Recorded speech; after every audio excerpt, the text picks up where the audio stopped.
Bum-ba-da-da-da-da-da. Bit by bit I'm falling under your spell. Your smile's all I need to see to know will leave this endless darkness. Won't you come along with me? Hold my hand.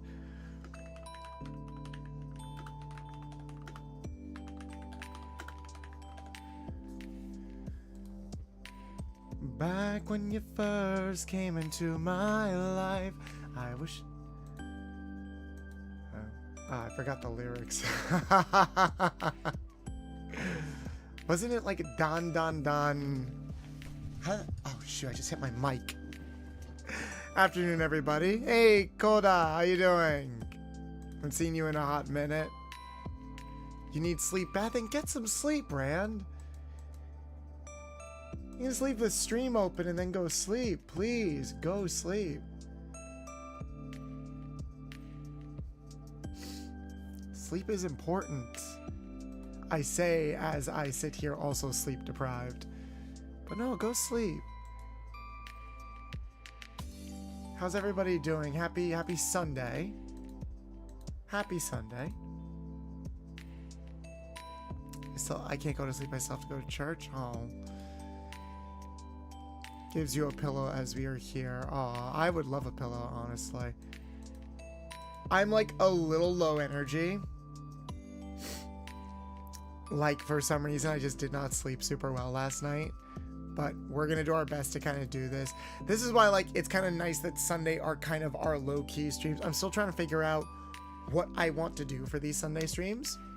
But I think we got enough stuff that we can talk about, whether it's current news, because there's some current news I would love to talk about, and research news for like shorts and stuff like that.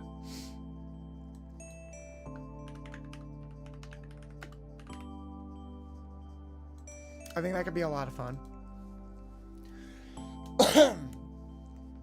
Bolts, you need that rivet body pillow and rouge body pillow. I would love both of those, but it's also a case of like, I would have to wait until I moved out and was no longer living with my family, because oh my god, would that require so much explaining, and I just don't have it in me to kind of like expose my family to that. I'd rather save myself the explanation, you know.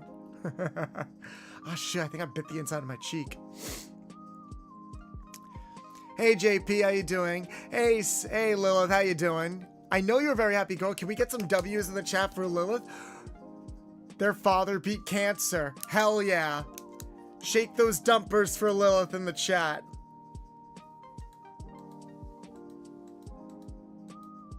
Yes, shout out Lilith as well. Ba-ba-da-da-da-da-da, bit by bit I'm falling under your spell. Your smile's all I need to see to know will leave this endless darkness. Won't you come along with me? Hold my hand.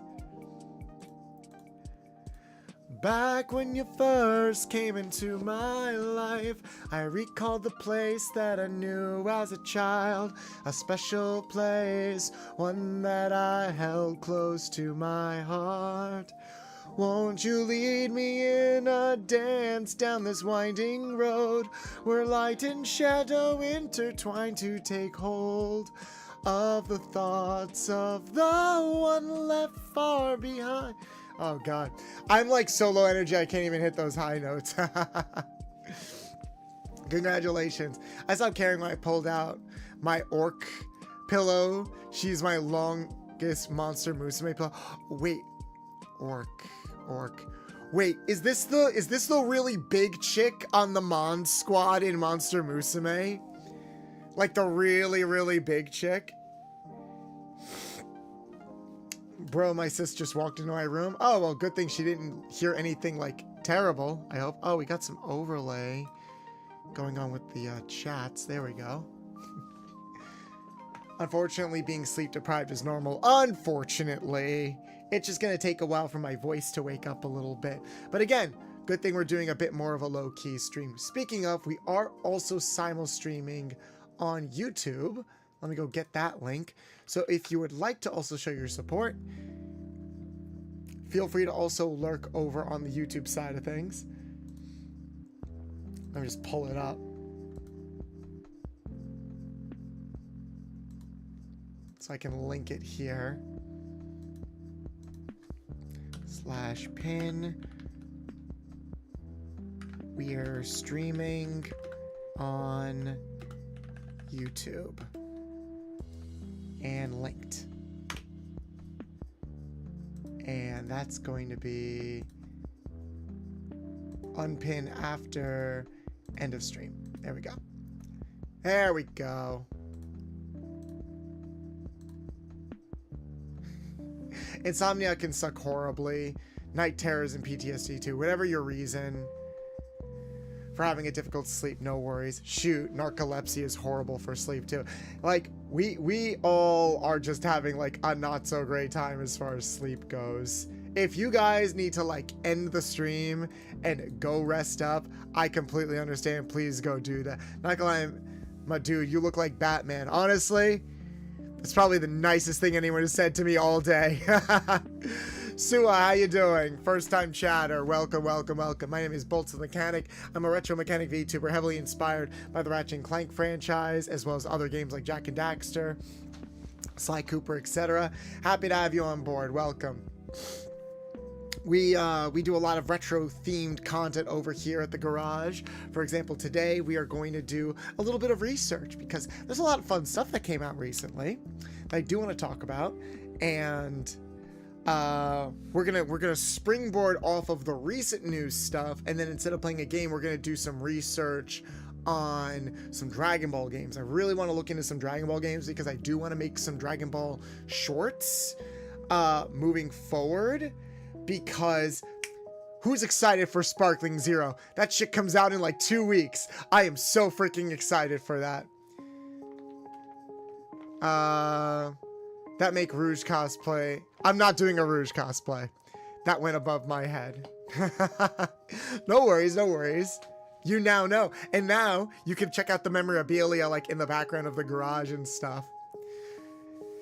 Thank you. The Tasman Tiger was a wonderful childhood series for me. Ooh, interesting. Oh, I know some Dragon Ball Z games. Awesome. Like, if you guys would like to list, well, hold off on that, because I do want to cover like something recently that just kind of came out as far as like recent news goes, and then we're gonna get into Dragon Ball games. I really, really would love to hear what are some Dragon Ball games that you guys really like. Oh, JP, thank you so much for the 5 biddies. They were supposed to get thrown at my face. I don't know why that didn't work. Since when do mechanics display guns? Well, I offer a variety of different services here at my humble little garage out in the middle of nowhere. Both daytime and nighttime services. I repair weapons, and I provide modifications and custom mods to both vehicles and machinery, etc. You know, we got to do what we can to make ends meet around here, so there you have it. I offer a variety of different technical, mechanical, and physical services. If any of that sounds like something you'd be interested in, please consider dropping a follow and becoming a card-carrying member of the Nuts and Bolts Garage. I don't know why I slipped into a really obnoxious posh accent just now. But hey, we're having fun here. At least I hope we're having fun here. How's everybody's Sunday going? I'm having a good time on YouTube and on Twitch. How are you guys doing? How's my dad's birthday? My dad's birthday was good. My dad's birthday was good. We ended up having brunch on Saturday and having like a big dinner and doing board games and stuff on Sunday. I still need to give him his gift, which is slated to arrive sometime today. So I'm waiting to pass that off to him later today. I'm the Blocky 56. Thank you so much for the follow. You are now a card-carrying member of the Nuts and Bolts Garage. Happy to have you aboard. Hope you're having a good... I hope I can provide adequate services to make sure that we provide customer satisfaction guarantee. My motto here is I like to leave people better off than when they arrive. So, what board games did we play? We played Taboo. We played a shit ton of Taboo, and it was at that point I realized how much of the dark sheep of the family I am, because while playing Taboo, because while playing Taboo, I kept getting all of these words, and I tried to describe the words using like games and anime and cartoon terminology, which I thought my youngest brother would get, but he didn't in the moment. But later on, he's like, ah, shit, I should have gotten that. But it was a very fun time. It was a genuinely very fun time. For example, one of the words was oak. And, you know, for those who don't know, Taboo is basically charades where you have to try to get your teammates to guess a word, but there's like also a list of words you are not allowed to use to describe that word. So one of the words I got was oak, and obviously like tree, wood, lumber, all of that stuff I wasn't allowed to say any of that stuff. So instead I said professor, like Professor Oak, and I'm staring at my brother like, please get this. He didn't get it, so I put it away. And of course, like my other brother and my dad were not going to get that at all. But then when I showed the card afterwards, they're like, ah, fuck, I should have gotten that. And it was at that moment I'm like, ah, yes, I am the black sheep of this family. Bah. Nobody knows the trouble I've seen. Nobody knows my sorrow. Hey, Vikings beefed 6 teams. I have no idea what that means. Sometimes I let my weapons and armor break, so I have a reason to come to your garage. Aw, MT, I appreciate that. I appreciate your patronage. I appreciate you've been a loyal customer for a while, and I'm always happy to help out. I would have gone with smoked. Oh, smoked oak? I could see smoked wood, but connecting that to like oak would have been difficult. But even then I wasn't allowed to use the word wood, so. Sorry, I had to spit. The lamb is screaming again. I've just been playing guitar all day. Oh, that's dope. I didn't know you played. I smoke meat with oak wood. That might have been a few, like, too many, what's the word? Like, levels of disconnect. But I see where you were going with that. I see where you were going with that. But yeah, I hope everyone is having a good Sunday. I'm doing okay, hanging in there the best I can. There is some recent stuff that I want to get into. But also, I really, really want to thank you guys again for last week, for being like such cool people. We were experimenting last week with some just chatting streams by like talking about like topics, like chatting about topics that we could then use and translate for like YouTube streams. And no joke, the compilations, the edited snippets of those streams did better than some of my most recent YouTube videos. It's a little crazy. I don't mind sharing this information a little bit. I think it would actually be, I want to offer like a little bit of interesting insight. So I'm going to share something with you guys real quickly. And then we're going to get into some of the news, and then we're going to get into some of the Dragon Ball fun facts. Just give me 1 minute.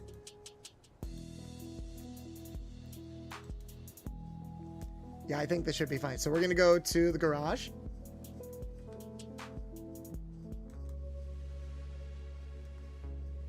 What the?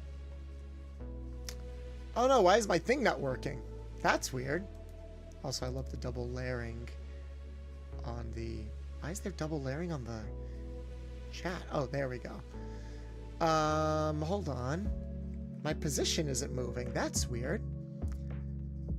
I love scuff. We always gotta deal with scuff. Also, I wanted to get rid of the scuff timer here. Whoops. And there we go.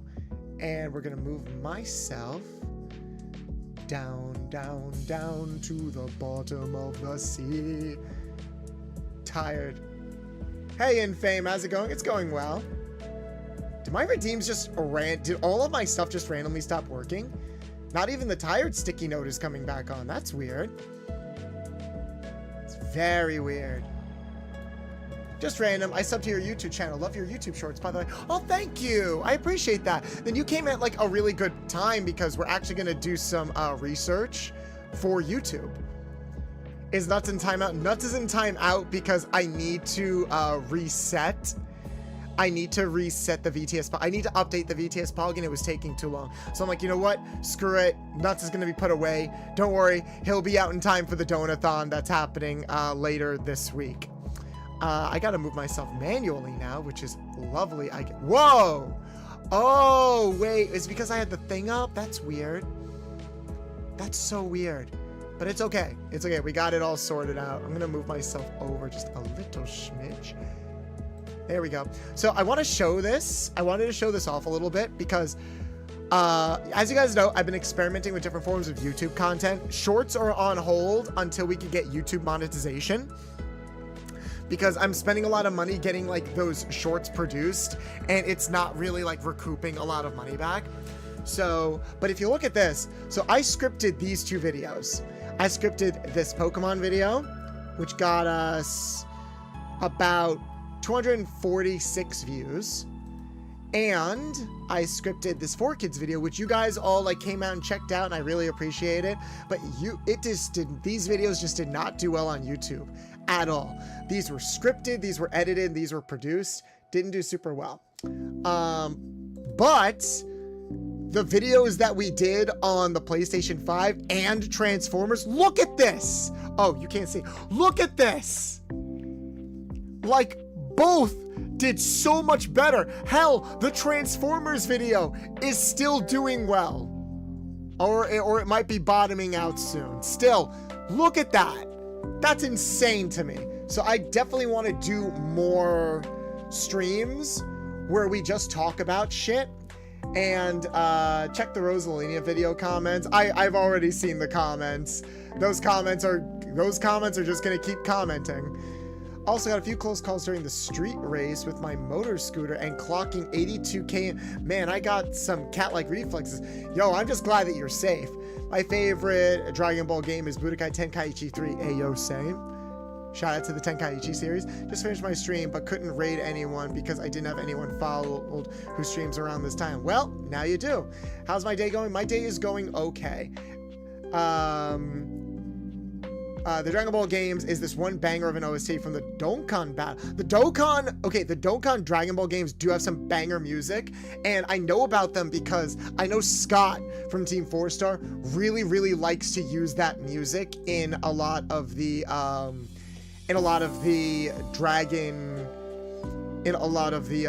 Dragon Ball Z Abridged. I think he even used some of the music in the Boo Bits that came out.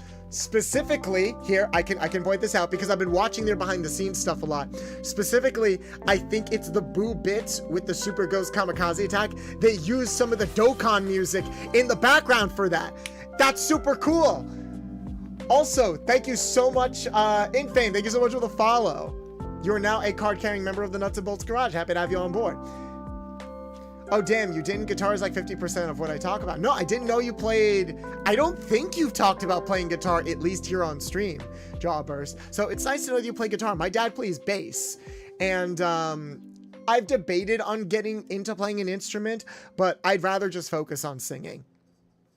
Not much of a Dragon Ball fan, but my older sister is a huge fan. Are you guys excited at all for Dragon Ball Daima? Are you guys excited at all for Dragon Ball Daima? I'm excited for Dragon Ball Daima. Not just because it's probably going to be the last bit of Dragon Ball animated media we get for a while, but I'm actually really, really sad. I'm going to cry when Dragon Ball Daima airs. Not because I think it's going to be a particularly sad story, but remember, Dragon Ball Daima is the last thing that Akira Toriyama wrote when it came out. Dragon Ball Daima is the last thing that Akira Toriyama wrote and heavily contributed to before he passed away.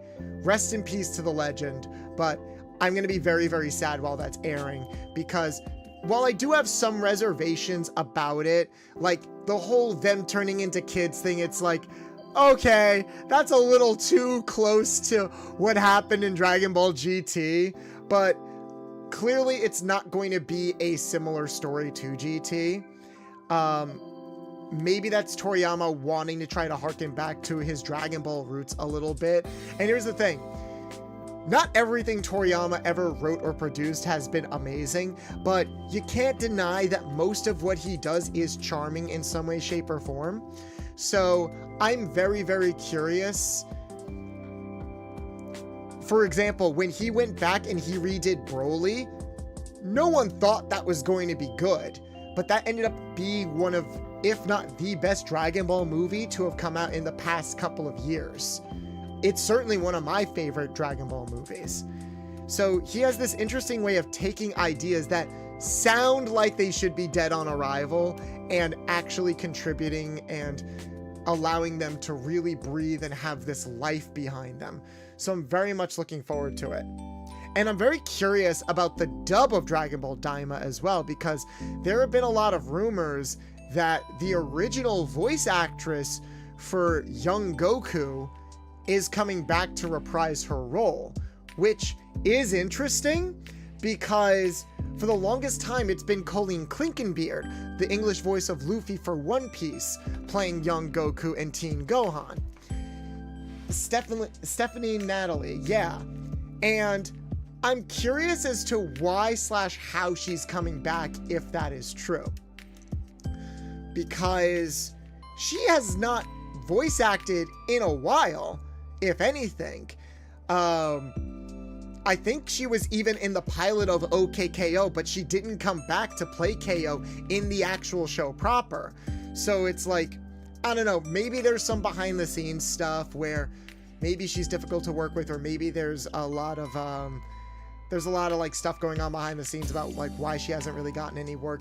I'm very curious if that ends up turning out true when the show airs, because I could sort of understand why Colleen would not want to voice young Goku in like a long-running series for a simuldub when she's already had to put in all of this effort for One Piece and all of these other shows. Because, you know, weathering her voice like that to sound so young, it's gotta do a lot. Hey, Sharp is here. Can we get a shout out for Sharp in chat? It really blew my mind when I learned that Kevin from Ed, Edd n Eddy was voiced by a lady. Yeah, no, the voice cast for Ed, Edd n Eddy, there's a lot of characters playing multiple characters in there. For example, Marie and Jazz have the same voice actress. There's a lot of like, there's a lot of instances in a lot of Canadian productions where you'll have like the same actor or actress play multiple characters. So yeah, I'm very curious about Daima. All I know is that I'm going to be analyzing every single frame and I will probably cry by the end. So, hey, maybe we could watch it in the Discord when it airs. I'm very curious about that. Thank you for the shout out, Bolts. Of course, Sharp, you deserve a shout out. You deserve all the attention. You deserve all of that attention and more. You're an amazing friend. You're a very talented voice actor. Hell, we're on the topic of voice acting. If you guys like voice acting, if you love someone who has probably one of the most if you love people who probably have some of the more versatile ranges that I've come across in the VTubing sphere, but especially in the VTubing acting sphere, safe for work or not safe for work, definitely go check out Sharp. Oh, and definitely go check them out if you like Fallout. They are probably like the go-to person I go to for playing like Fallout streams, basically. Or Alan Wake, there you go. Yeah, so go definitely check out Sharp. But yeah, so I'm curious, chat, both on YouTube and on Twitch, do you guys have any thoughts on Dragon Ball Daima? Are you going to be watching it? Would that be a good show to maybe watch in Discord? I think that could be a lot of fun. But another thing I wanted to talk about today is Digital Circus, because there were two big bits of news. So I really like Digital Circus because everything from the aesthetic to the early presentation very much screams these characters are trapped in an old school PlayStation 1 game. And you know me, I love my PlayStation, in case you couldn't tell. So when I watched it and I saw like its style and I saw like the lore and a lot of the dark stuff being hinted at behind the scenes, I'm like, ooh, this is interesting. I gotta watch more of this. But even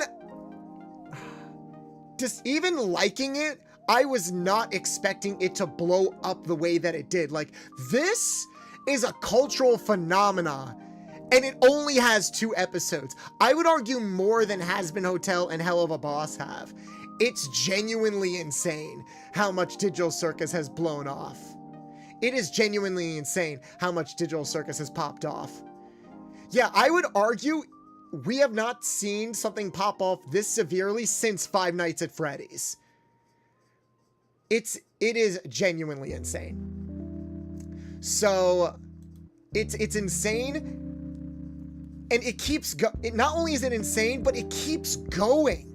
Like, we don't even know when episode 3 is coming out, and we're getting all of this additional news about it. That just shows the world of Digital Circus is just getting bigger and bigger.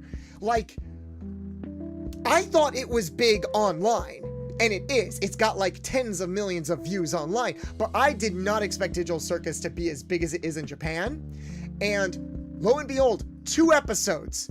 2 episodes. There's less than an hour of animated content out there, and it's already getting a manga in Japan. Like a professional manga in Japan. That is insane to me. I'm like, excuse me? Are you kidding me with this?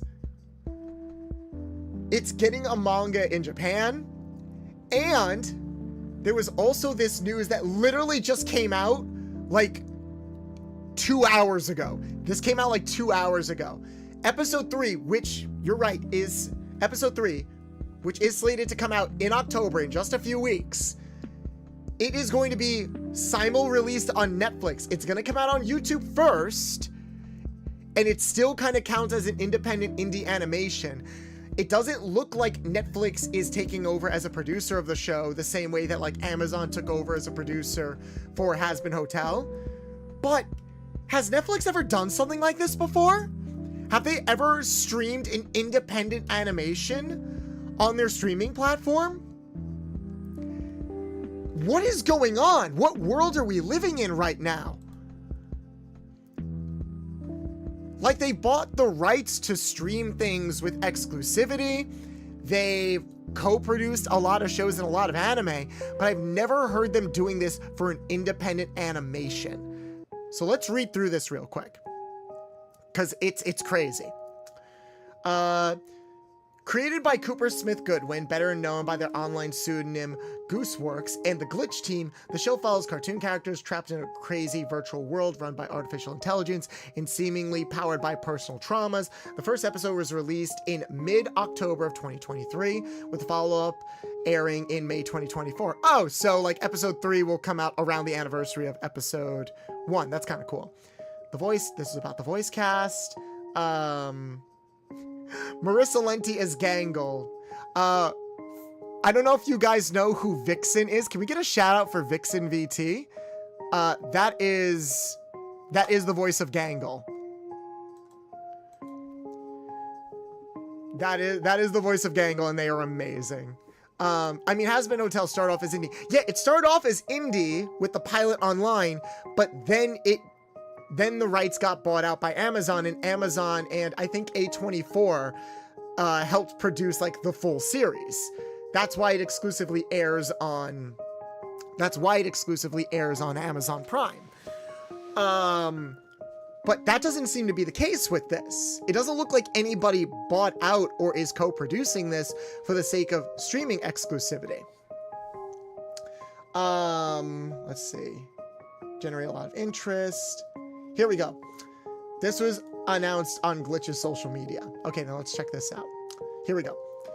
Big news, guys. From October 4th, The Amazing Digital Circus is also coming to Netflix with episodes 1 through 3 available to stream both there and on YouTube. And to be clear, we're still independently funding everything. We still get full control of the show, and the episodes will continue to always come out on YouTube first. Honestly, feel that this is a huge step for indie animation, and we couldn't have done it without you all. See you when episode 3 releases. So yeah, that's what is going on. What world do we live in right now, you know? That's genuinely insane to me that this is even a thing. I gotta look this up. Has Netflix ever done this before? Has Netflix ever streamed indie animation? Okay, there's all the stuff with the Amazing Digital Circus that's coming out. Wait, is it already on the Netflix's homepage? That would be insane if it was. Oh no, this is just an article. Let's see. Okay, this is on the Netflix official website. Oh, it is. It's an article on the Netflix official website. Here we go. The same day as episode 3 as the series premieres on YouTube. Episodes 4 through 9 will also be available on Netflix the same day they arrive on YouTube. Here's everything you need to know about the circus before you step into the tent. And this is just a bunch of like what if stuff. But still, correct me if I'm wrong. Has Netflix ever done this before? Like anybody on YouTube or on Twitch, I would love to know. But that is genuinely crazy to me. Genuinely crazy to me. But yeah, I just wanted to touch upon that because, like, I really wanted to touch upon this because we might be in the throes of, like, an indie animation overhaul at a time when animation definitely isn't being taken as seriously as it should be. Like, I just saw the announcement recently about how Voltron, something that was co-produced by Netflix, is leaving Netflix, so you will not be able to legally watch that anywhere anymore. And more shows are dropping from legally available streaming platforms. The fact that an indie animation like this, or other indie animations like Hell of Boston Has Been Hotel, are blowing up and kind of taking over, it makes me both really happy and really scared about the future of animation.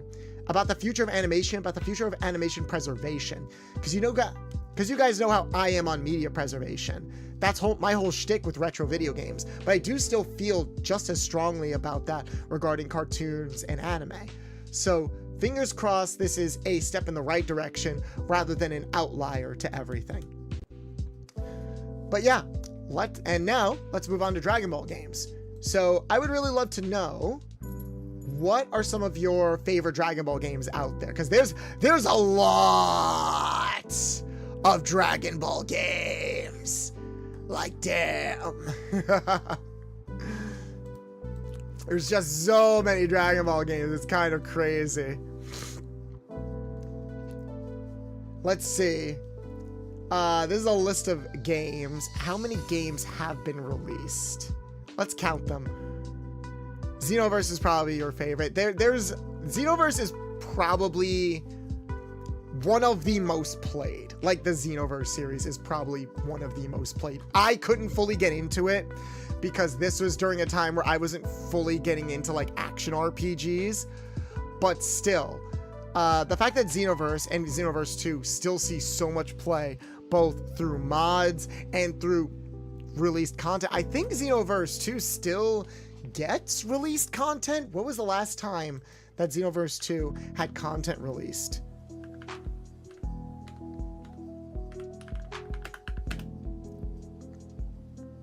Recent DLC. The last bit of DLC. You gotta be kidding me. Xenoverse, it's still releasing DLC. It just had DLC released as early as May of this year.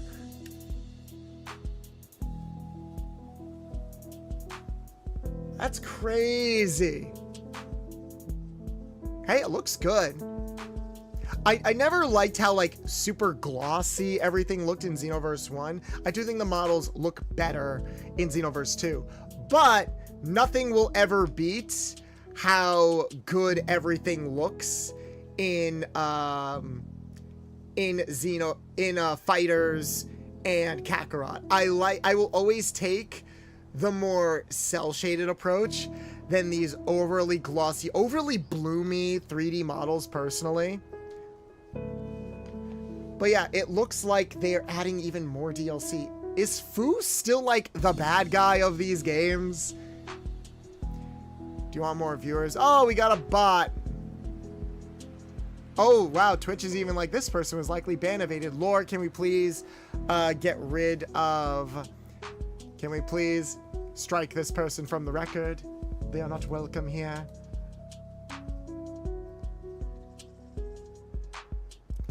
Let's see.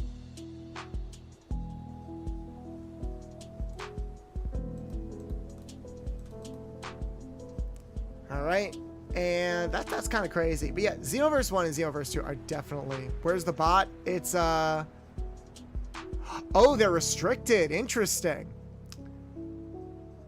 Interesting. I can see the comments.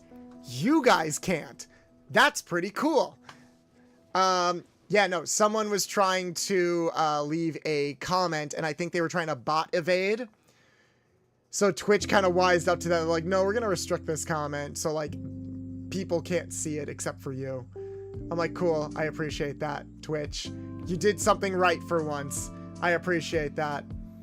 Anyway. Yeah, there's a lot of Dragon Ball PlayStation games. Does anyone, like, know any fun facts about Dragon Ball games? I know a few off the top of my head. There was a Dragon Ball game that, I think for the NES, that came out, and was it this one? Yes, it was this. Oh my god, was this the first Dragon Ball game? It might be.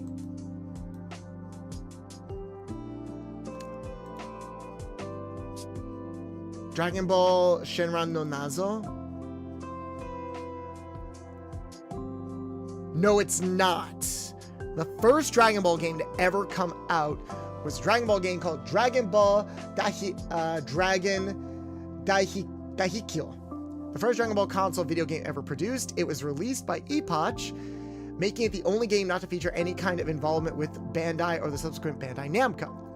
The game is an overheard shoot-'em-up that allows players to take on the role of Goku who rides on the Nimbus while firing ki blasts and swatting at enemies with the power pole. Oh, so it's a, is it like a Gradius clone? That's kind of cool. Was there ever a Dragon Ball RPG? You'd think since Akira Toriyama did Dragon Quest. Oh, yo, there's a shit ton of Dragon Ball RPGs. Are you kidding me? Like for consoles and handhelds. I mean, Xenoverse also counts as an action RPG. So yeah, if anything, I would argue there's probably just as many Dragon Ball RPGs as there are Dragon Ball fighting games. It's kind of insane. I never got into Dragon Ball Z, so I wouldn't know. What was the great Dragon Ball game for the GBA? I think I vaguely remember playing it. Was that the... I think I know what you're talking about. Was it like Legacy of Goku or something? There were a couple... There were surprisingly a lot of really good Dragon Ball games for the Game Boy Advance. And I have no fucking idea why. Of all the consoles to have some of like the better Dragon Ball games.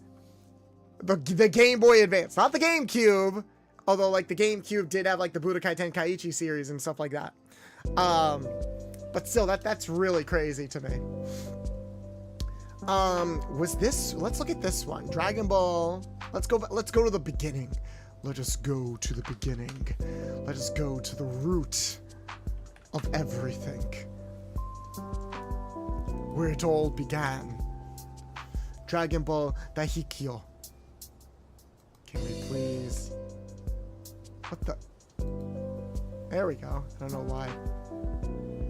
Oh, it is like Gradius. Okay, let me guess. It's like a progressive side scroller. It's like a shooting side scroller. Oh God, not the music. What do we got?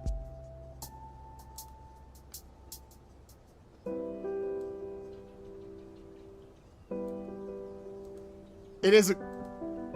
So it is like a Gradius clone. Wow, Goku, what a long and bendy pole you have there. Anybody else looking at this and thinking, wow, that looks vaguely phallic for some reason? Hey Marcus, found you through your Squeegee collab and decided to sub to you because I find your knowledge of video games interesting. What are we talking about this time? We are talking about Dragon Ball games. So, I do a lot of YouTube shorts on like the history and fun facts about video games. I haven't produced any shorts in a bit, but I figure in the meantime, we're going to stock up on some shorts. So that's what we're doing right now. So it looks like a tongue. That's like a much more PG version of what I think it looks like. Oh my God. I'm going to, I'm going to hell. So, yeah, no, this apparently was one of the first ever Dragon Ball games. I think it was for the Famicom system. Here, let's look it up. It was the first Dragon Ball console video game ever released. X out of that. X out of this. It was developed and released by Epoch on September 27th. Oh, wow. Its birthday is in 5 days. September 27th, 1986. This game is almost 40 years old. It's almost 40 years old, and it was the first ever released Dragon Ball game. That's kind of interesting. I should probably do like a quick video on this. It looks, I can see why you would think that though.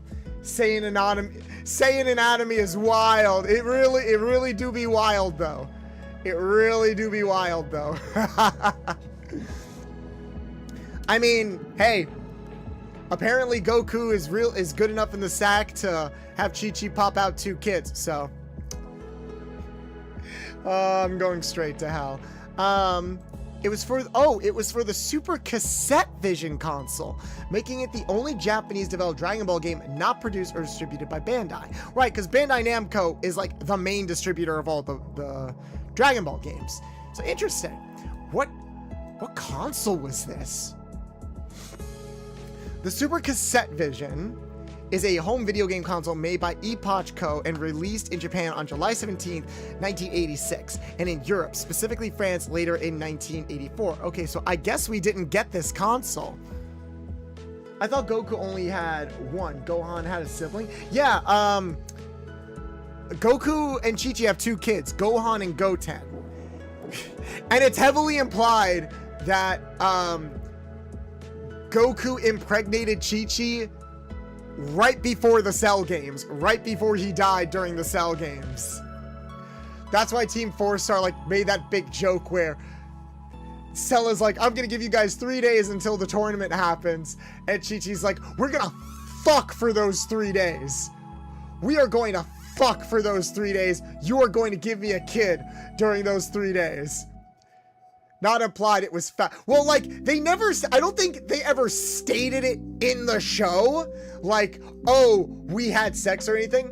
But it's more like the timing of it, because when you consider the fact that Goku was training with Cell all the way up until that, like, 3-day period, and then he dies after that 3-day period, it's like, oh, they had to have had sex during that time. And that means Goku had sex with Chi-Chi while a Super Saiyan. So the fact that Chi-Chi took a Super Saiyan pounding confirms to me she is the strongest woman on the planet. She is the strongest woman on the planet, and she is the strongest woman on the planet, and we better put some fucking respect on her name. Alright? I always forget that Goten is Goku's son. Then again, most of my knowledge only extends to the Buu Saga in Z. Well, let's just say Goten arrives in the Buu Saga in Z. Her pelvis must be made of adamantium. Also, yeah, Chi-Chi totally tops Goku. I think we can all agree on that. Chi-Chi totally tops Goku. I'm not gonna say Goku is submissive or anything, but Chi-Chi is definitely not. Something's gotta give in the power dynamic in the bedroom, and we all know that Chi-Chi is going to win. So, I always find that very funny. But yeah, so the very first Dragon Ball game was this. It was for the Super Cassette Vision. I'm guessing that this probably came out during the time of... Yeah, what's the time period? It was released in 1984. Okay, so this came out during a time where a lot of companies were trying to compete with Atari and just really be like, oh, we can make money by selling video games at home? Let's do that. Did you know that Dragon Ball had an online game? I didn't know many video game footage, but I've seen screenshots. Oh, if you're talking about Dragon Ball Online, I definitely want to talk about Dragon Ball Online because there is a lot to say about Dragon Ball Online. Obviously, we're not talking about all of these games, because there's a lot, and a lot of them aren't good. We're not going to talk about all of these games, but I do want to talk about some of the standouts, either by notoriety or even by virtue of the fact of, I do have some fun fact knowledge about some of these games, so we'll probably start with those. Ah, the 80s gaming bubble. It was fast to burst. Oh yeah. Raise your hand in chat on Twitter, on Twitch, or on YouTube if you remember the video game crash of the late 80s. The first Dragon Ball game could be a short all on its own. It could be, but I don't know what's interesting to really talk about, otherwise just saying that, hey, this game existed. Because it doesn't look like there was anything particularly interesting about the game. It was a side-scrolling shoot-'em-up game where you play as Goku on a Nimbus cloud.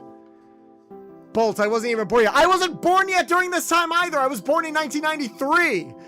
All right? I was born after the video game crash. The video game crash happened. The video game crash happened, and all these companies dumped their video games into that, like, hole.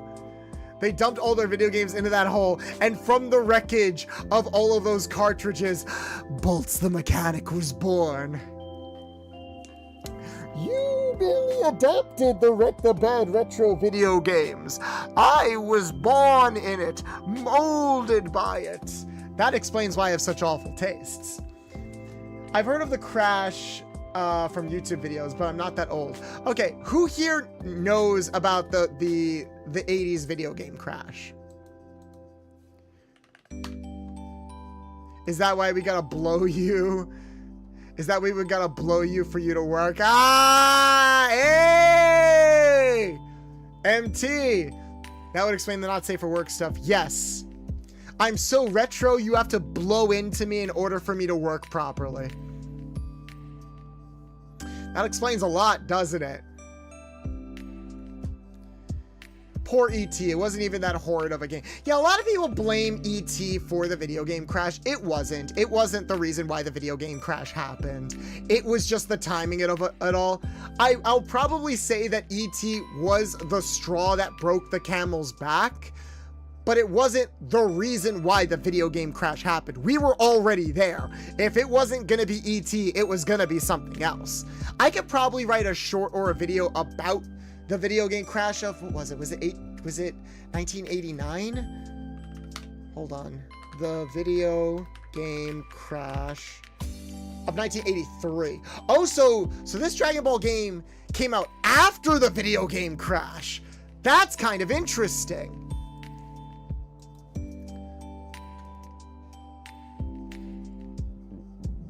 The main problem with the ET game is how janky it looks. Well, that's just every Atari game. So yeah, for those who don't know about the video game crash of 1983, it was basically a period where video games were really, really shitty console video games were becoming like the norm, and they got so oversaturated that basically the bubble burst and the game market crashed. No one was buying these games, companies weren't making any money. But from the ashes of this crash, that's when Nintendo kind of came out with the NES, and Atari pushed a little bit more for quality games, quote unquote quality. The crash was caused partially because of so many nerd devs getting coked up after becoming superstars in new tech, their tech. Yeah, there was a lot of hubris. There was a lot of hubris during this time as well. So it was definitely an interesting time. I wish I was alive during this time to, like, say I was there. Chuck E. Cheese also suffered a bit from the crash, I think, or at least its history involves the crash. Can't remember the specifics. Oh, I'm curious about that. Let's take a look. How was Chuck E. Cheese's? How was Chuck E. Cheese affected by the video game crash of 1986? So,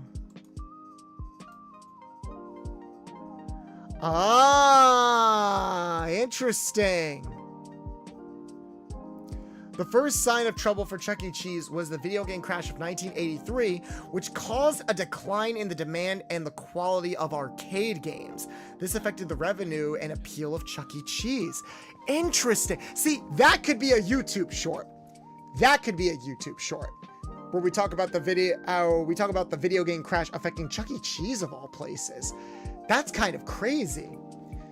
All right, guys, we're gonna put a pin in that here. I'm gonna open up a Word document.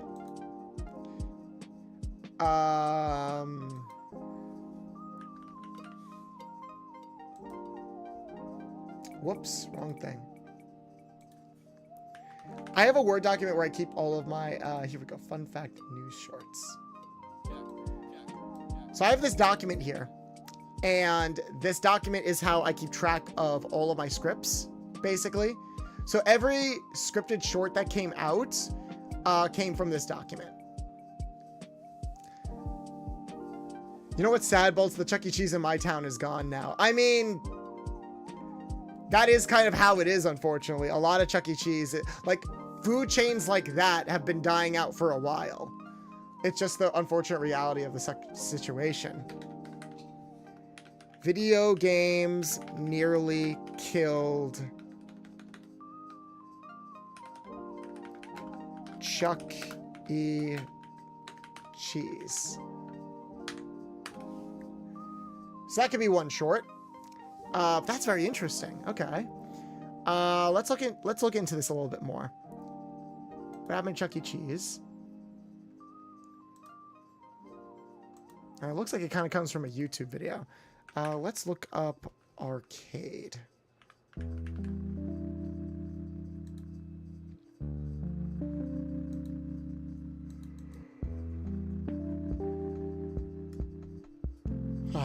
Let's see. The first sign of trouble for Chuck E. Cheese was the video game crash of 1983, which caused a decline in the demand and the quality of arcade games. This affected the revenue and appeal of Chuck E. Cheese. Chuck E. Cheese, which relied heavily on its games, the chain also faced increased competition from other chains such as McDonald's, which offered cheaper and faster food and more kid-friendly amenities such as playgrounds and Happy Meals. There was a good John Oliver bit on Chuck E. Cheese. That's interesting. Are you supposed to be modeled after Jack and Daxter? Since I first saw it, that's what it reminded me of. So my model is heavily based on a lot of games from the PlayStation 2 era. So there's a little bit, so there's Jack and Daxter, Ratchet and Clank, Sly Cooper. There's a little bit of Final Fantasy in there. But yeah, I've got a lot of different retro inspirations. Okay, so this is kind of interesting. I am going to save that for later. But yeah, this is the first Dragon Ball game. I would make a short about the first Dragon Ball game, but I don't know what would be interesting to talk about. Like, it's not really a fun fact as much as it is just pointing out, hey, this exists. And I'm like, okay. Those shorts tend not to do really well. There's got to be like some kind of hook, you know? I bet we get a FAF pizza place in 2025. I'm surprised we haven't already. I'm genuinely surprised we have not already. I'm sure it's coming. The hilarious thing is, Cheese hugely overextended itself in franchising so much so that its main rival, Showbiz Pizza, gobbled them up when they filed bankruptcy. Oh, I remember Showbiz Pizza. A lot of people don't. A lot of people always default to like Chuck E. Cheese. But when you look at like the animatronic episode of Gravity Falls, that was supposed to be a Showbiz Pizza reference, not a Chuck E. Cheese reference. What is that? Showbiz Pizza? It's just another mascot, animatronic fast food chain. It's kind of crazy, honestly. In my opinion, Dragon Ball Z Kakarot and Xenoverse, both of them are the best games because they perfectly blend story, exploration, and fighting. I'll push back a little bit on the first Xenoverse game because its RNG is awful. Its RNG is garbage because the reward system is very much like if the stars align and you get an eclipse and you were a good little boy who found a lucky penny on the ground, then maybe you can unlock a special time travel event or something. But that's why I kind of prefer Xenoverse 2. I do agree that Kakarot is really good. I'm curious, Marcus, what do you think of the fighting games that recently came out, like Fighters? Because to me, I think Fighters is probably one of the best Dragon Ball games, because it's also one of the best fighting games in general that's come out in a while. Arc System, mwah, fucking killed it with that.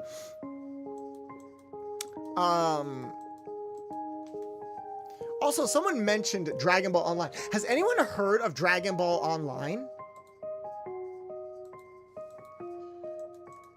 Has anyone, like, that's something I want to do a short on, especially if you like Xenoverse. Has anyone heard of Dragon Ball Online?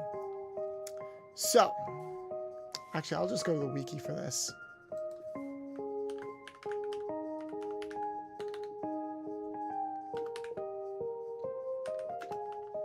Here we go. Here we go. I've heard of it. It was a thing like the Naruto Online game. So this, Dragon Ball Online, was supposed to be a big online open world RPG. Think of like RuneScape mixed with Dragon Ball. And it had notes in it, and it was in some ways canon to the main Dragon Ball Z timeline because it offered insight into what happened to everybody post Dragon Ball Z. Like decades in the future, we would have like Majin Buu. There would be a whole race of Majin Buu creatures because, and I'm not kidding about this, Buu basically Adam and Eved himself by like ripping off a piece of himself and turning it into a female version, like a female Majin Buu. And their idea of having sex and doing stuff was by ripping off parts of themselves and blasting it with a like lovey-dovey laser or a lovey-dovey beam. It was weird, but there were also other interesting things, like apparently in the future, Gohan would write a book about ki manipulation based off of him teaching Videl how to fly and use ki. And this book would be readily available throughout the entire world. So now people throughout the entire world know how to use ki. And that's how you could be like a normal human in this game. So like, look, we've got like a Buu race. We've got, you know, half Saiyans or quarter Saiyans because, you know, people still had kids and everything. But we also have like humans that are able to fly around and use ki blast. It's not like an exclusive thing. Also, oh my God, probably one of the coolest fucking things about Dragon Ball Online is regarding that post Z timeline was that apparently in the future, Goku and Vegeta would, once they like started losing their peak, once their physical body started going on the decline, they would go into outer space. They would go into outer space and have one final battle that would end in a supernova that could still be seen to this day.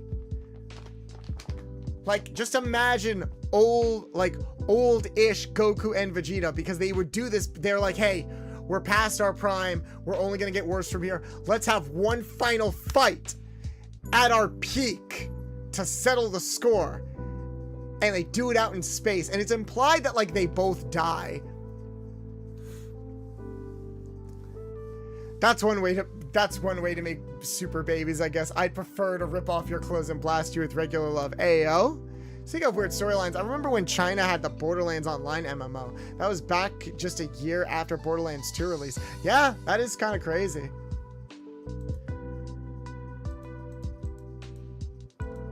Bum, bum, bum, bum, bum, bum. Moving swiftly on for that one, huh? Yeah. Well, the thing is, I still don't know a lot about, I still haven't played Borderlands. I don't know much about it. So I do need to get into that a bit more, honestly. Some people don't know that Akira Toriyama designed both Dragon Quest characters and Dragon Ball. Yeah, no, he designed Dragon Quest characters. He designed the Chrono Trigger characters. There's a lot that Akira Toriyama contributed to things, and it's like, damn. Rest in peace to our absolute legend.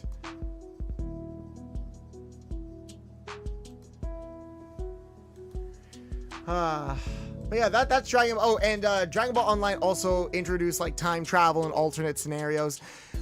This game ended up getting shut down like less than a year into development, and I think very much Xenoverse just took this. Xenoverse is Dragon Ball Online. It is. it's a slight reimagining of Dragon Ball Online, because it has the different races, the idea of customizing your own character, the open world RPG elements. It's got Time Patroller Trunks. It's got the multiple timeline storyline. Like, this is prototype Xenoverse, basically. So if you really, really like Xenoverse, you owe a lot to this game for it.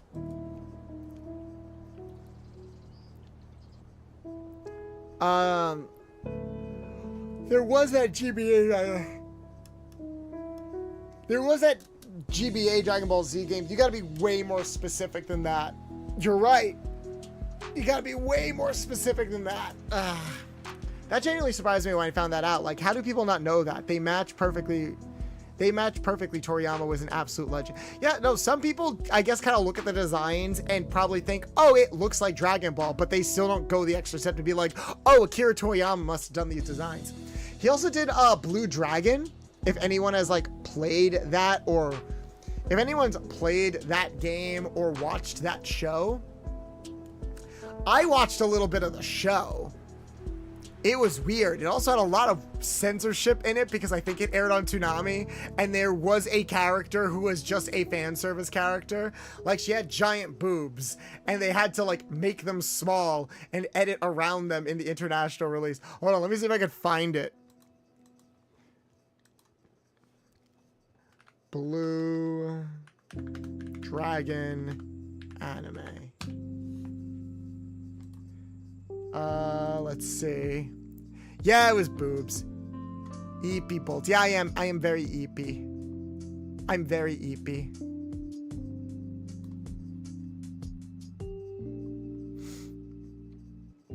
So eepy.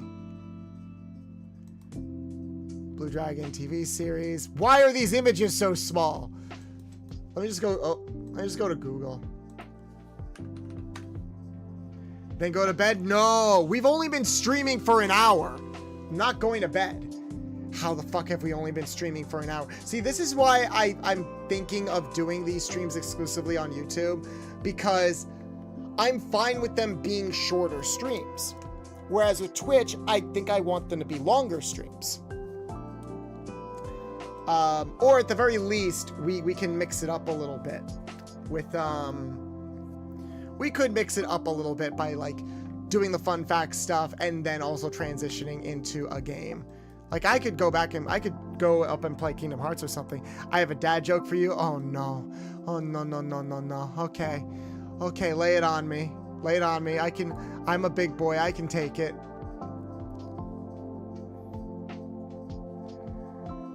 Blue Dragon anime.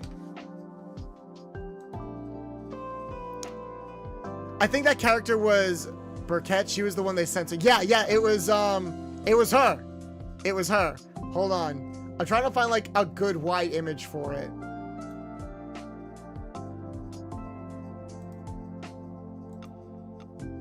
Wait, is this on Peacock? What the fuck is Blue Dragon doing on Peacock? That's crazy. But yeah, the maid character.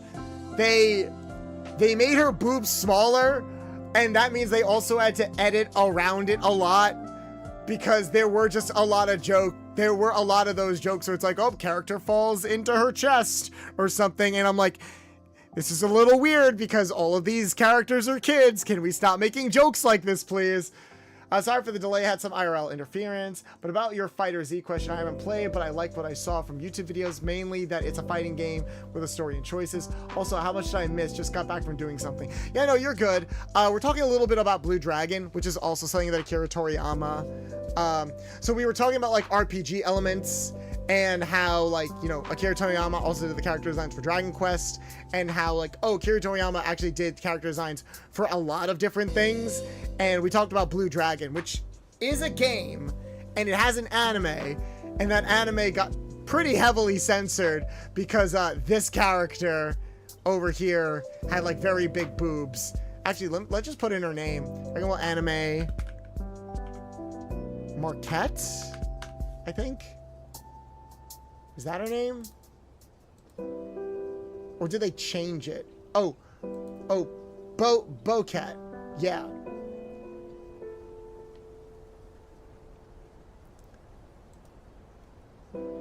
Cold bolts goes. I'm not going to sleep. I've never heard of Blue Dragon. I have Sandland, though. How much Dragon Ball Online talk did I miss? Okay, yeah, you did miss a bulk of the Dragon Ball Online talk, where I talked about Majin Buu, how, like, it was basically, like, an open world RPG game. Zakinator22, thank you so much for the follow. Welcome, welcome. Happy to have you on board. We did talk about Dragon Ball Online, where it's basically like what happens if you mix RuneScape with an open world with Dragon Ball, because it's like an open world RPG thing that takes place in like a canon, quote unquote, future of the Dragon Ball franchise, where like Majin Buu basically Adam and Eve's himself, so that way we get a whole race of Majin Buus.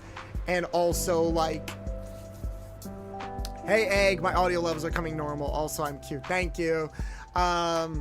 Also, like, Gohan making a book about Ki, so that way everybody can kind of use Ki. And that kind of contributes to the fact of how, like, you could pick a different race in that game series. I remember Dragon Ball got card... What? I remember Dragon Ball got card old video game. Like, you mean the card game? Like Dragon Ball Super Heroes? Abilities, Shadow... Let's see.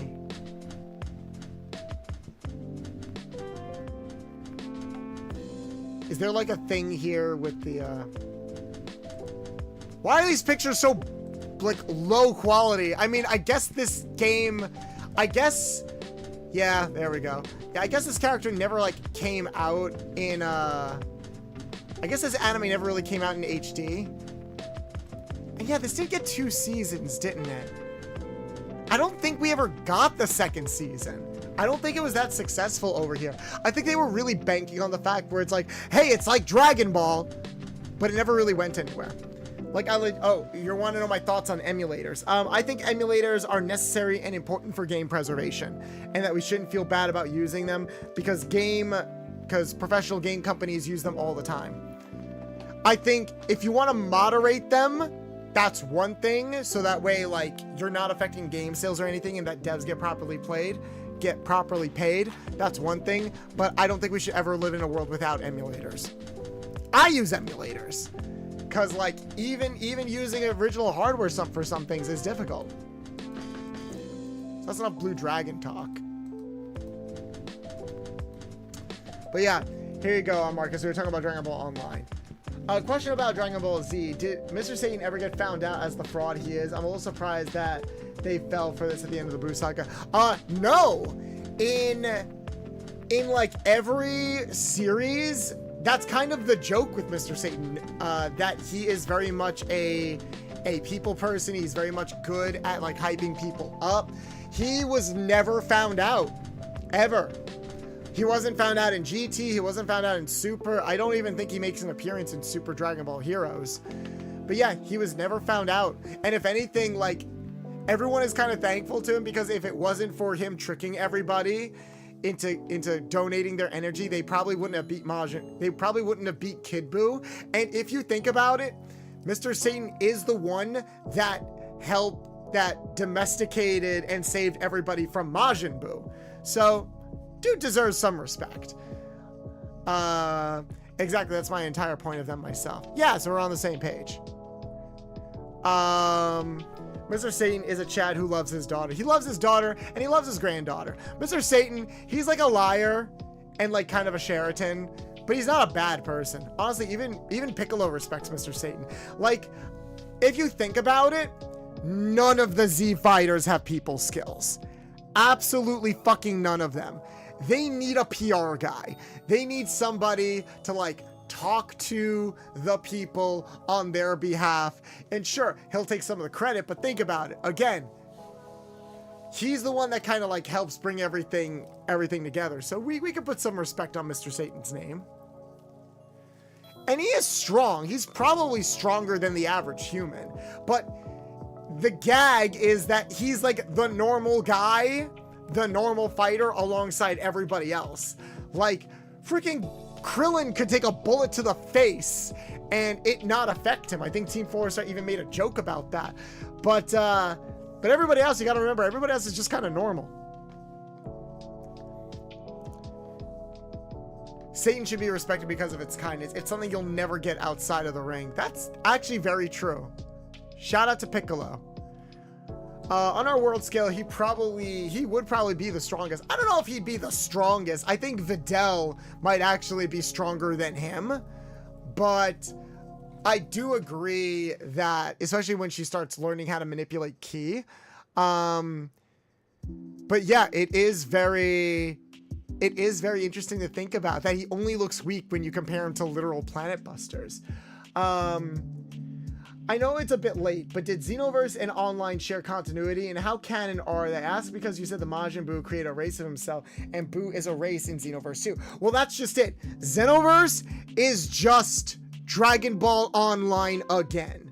Xenoverse takes like 60% of Xenoverse's DNA is from Dragon Ball Online. If Dragon Ball Online did not have its server shut down and the game get lost to the ether, then we would not have Xenoverse because there wouldn't be a point. Xenoverse was basically, hey, what if we actually did Dragon Ball Online, except made it a dedicated standalone game instead of an online open game that needs to be constantly maintained. So that's why, like, Time Patroller Trunks was first in Dragon Ball Online. The Buu race, first in Dragon Ball Online. The idea of you traveling through time and being like the warrior of time and experiencing different elements of the Dragon Ball franchise. Dragon Ball Online. All that stuff from Xenoverse is from Dragon Ball Online. I worry about MMO preservation. MMO preservation is difficult because a lot of those games are based off of pre-existing servers that, again, need to constantly be maintained. I think that some games need to be able to stand on their own a little bit more. So that way, even if the server shut down, you could still realistically play it in some capacity. We'll say power scaling in Dragon Ball is bullshit. Roasted could blow up the moon way back in the beginning. Yeah. Oh no, the power scaling's always been bullshit. That's never changed. I kind of want to see a Dragon Ball series set in a world where the world reacts realistically to all the sky-splitting, mountain-shattering levels of carnage those fights throw around. I think we did see a little bit of that in GT.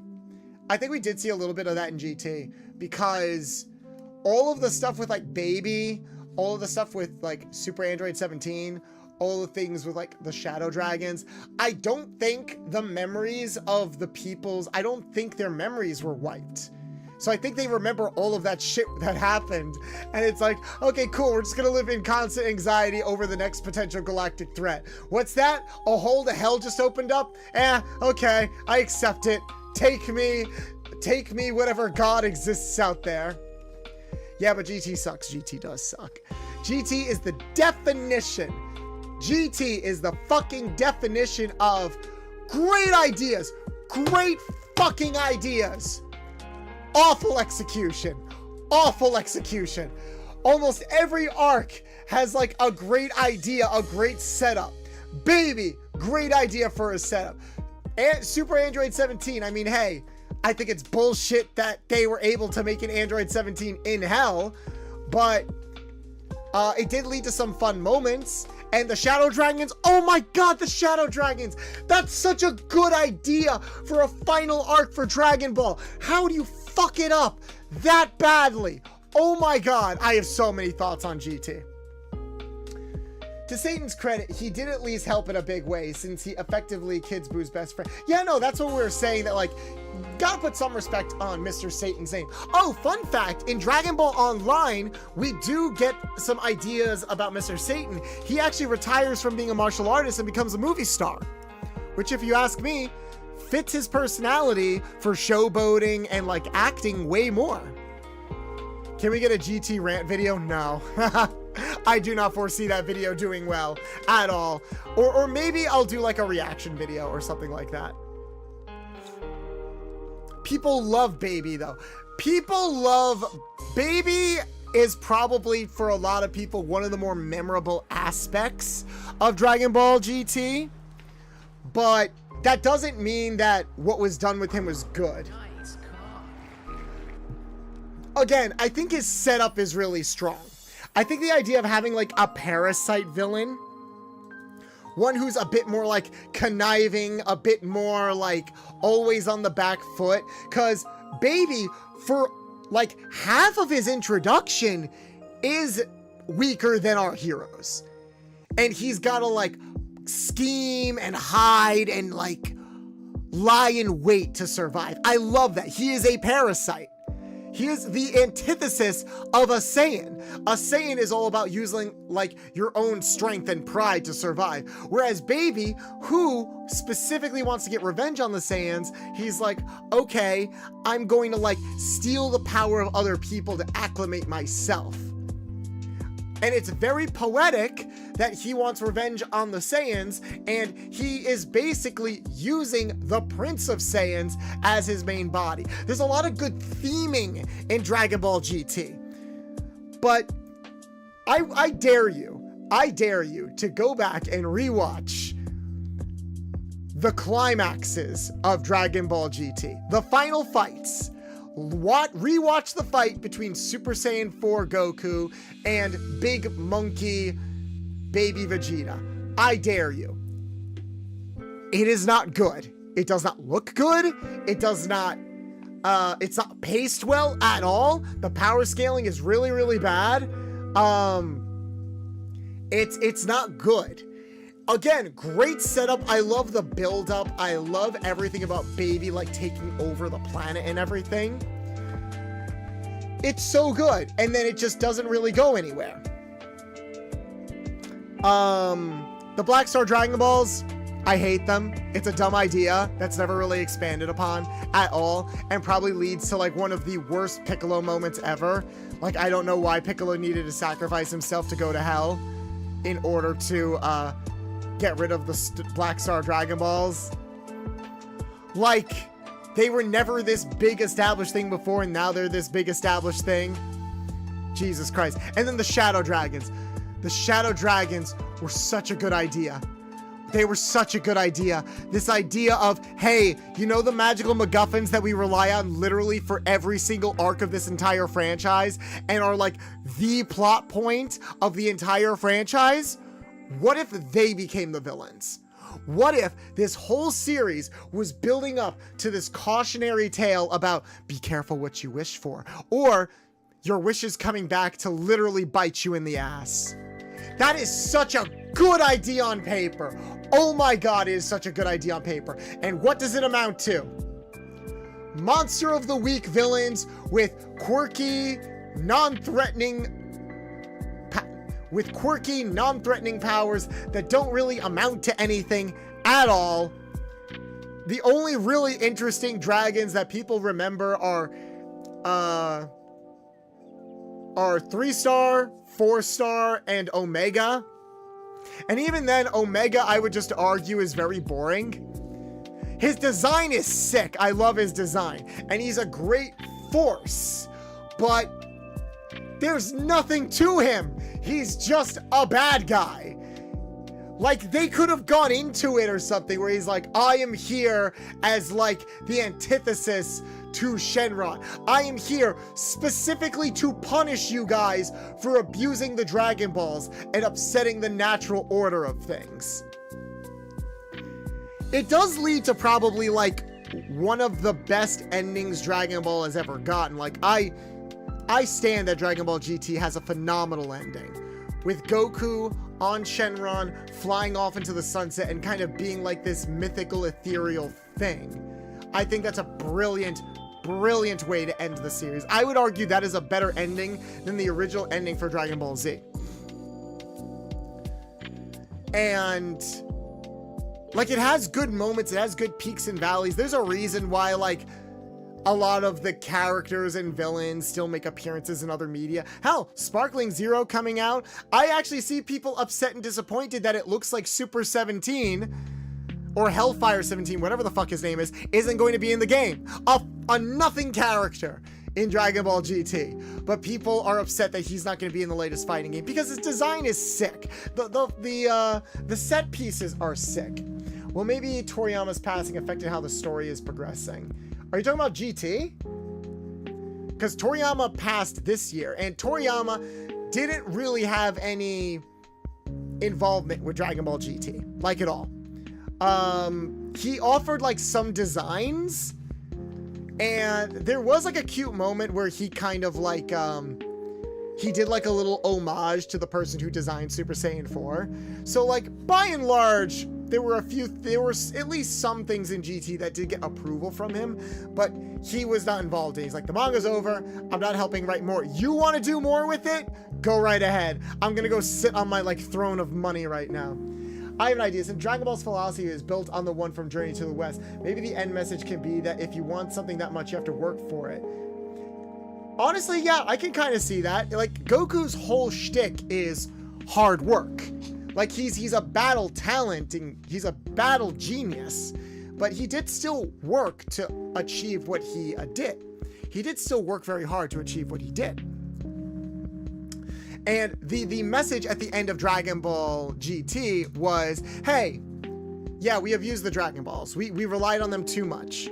Like, we gotta earn them back. We gotta rebuild our world on our own. We have to accept the people that died, and we have to rebuild. Well, I think the people that died during the Shadow Dragons come back, but it's like, you know, that idea of we can't abuse this. We'll rebuild and we'll do our best to earn the Dragon Balls back. And you know what? That's a good way of framing it.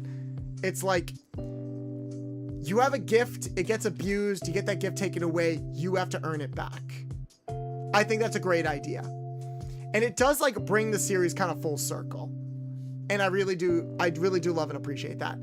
Didn't Goku literally have a power level of 1 in the beginning? We're not talking about power levels. Power levels don't get introduced till the Saiyan Saga, and they are quickly dropped after the Saiyan Saga.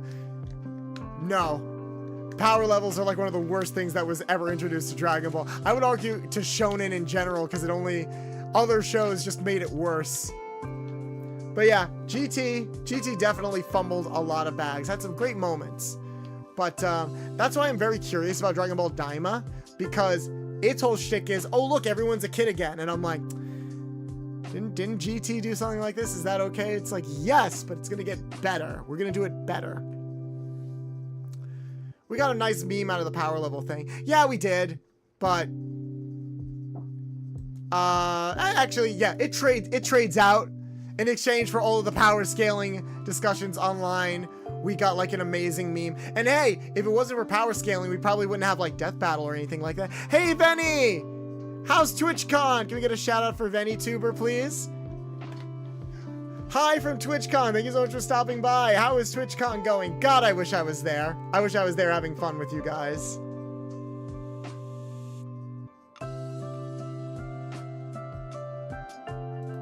It's good. I hope you can come next year. I want to meet you. I do want to meet you too. I want to meet a lot of people.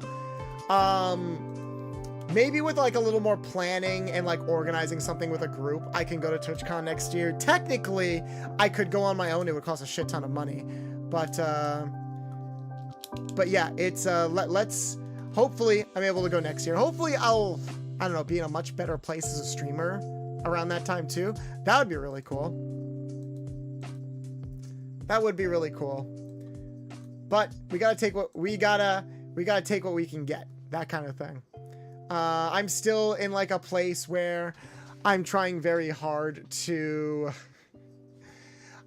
I'll be honest, the past couple of weeks have not been great as far as like output goes and making sure that like my streams are good and everything. It really feels like I've stagnated a little bit. But I'm glad that so many people are winning right now. I'm glad that so many people are doing well right now. I really, oh wow, the music just got really dramatic out of nowhere. I did not time that. That's just the playlist that's playing. But I'm gonna keep doing my best. I'm gonna keep doing my best for like myself and for everybody else. By the time TwitchCon arrives, my 2.0 will be debuted and I'll be so ready. Looking forward to that. Wait, was it 2.0 or was it 1.5? No, you're a great streamer, Bolts. Thank you, Storm. I appreciate that. I don't always feel like I am. You're doing better than I'd be able to manage. Social anxiety is a pain. Easier though, just through typing, admittedly. I know. Like, we all have social anxiety. We're all doing our best. But we gotta take things one step at a time. Oh, 1.5 is next month. 2.0 is late summer 2025. God bless you guys for being able to plan that shit so far in advance. Is the Mechian language supposed to be based off of real language? No, it's just an alien language. At least GT had a sleeping theme song, the best one besides Dragon Soul. Oh, I will also say GT has some of like the best openings and endings in Dragon Ball. I love Dan Dan.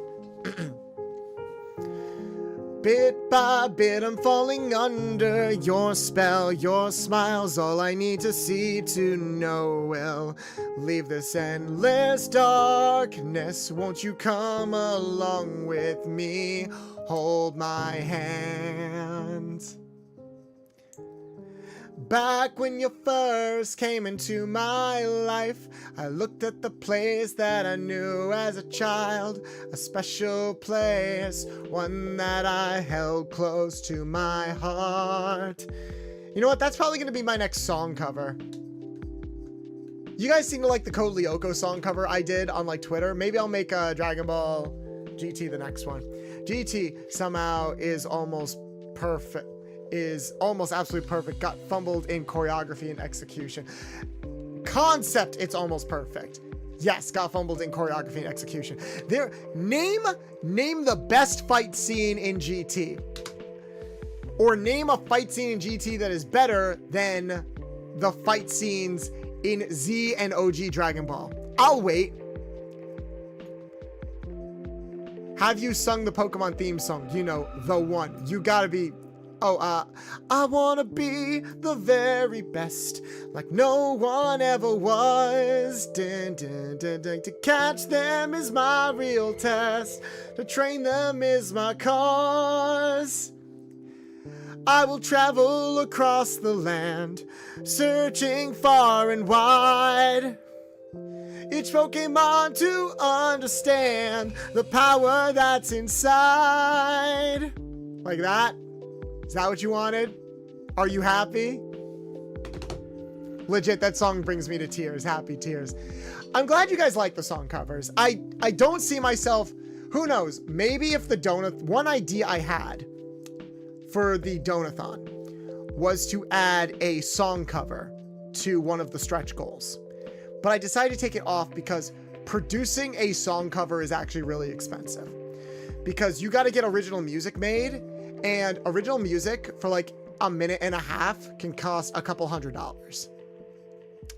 So if we hit all of our goals, remember our cap is 300, but if we hit that goal, I'll open it up to more. I'll open it up to more goals.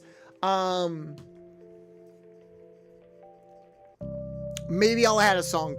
Maybe I'll add like a song cover that we can actually upload to YouTube and stuff like that. For now, though, I'm happy just doing the things on like Twitter, like making the shorts and stuff on Twitter. Everyone seems to be having fun with that. At least I hope you guys are having fun with that. And I'm open to taking like more song suggestions too. I'm just doing my best.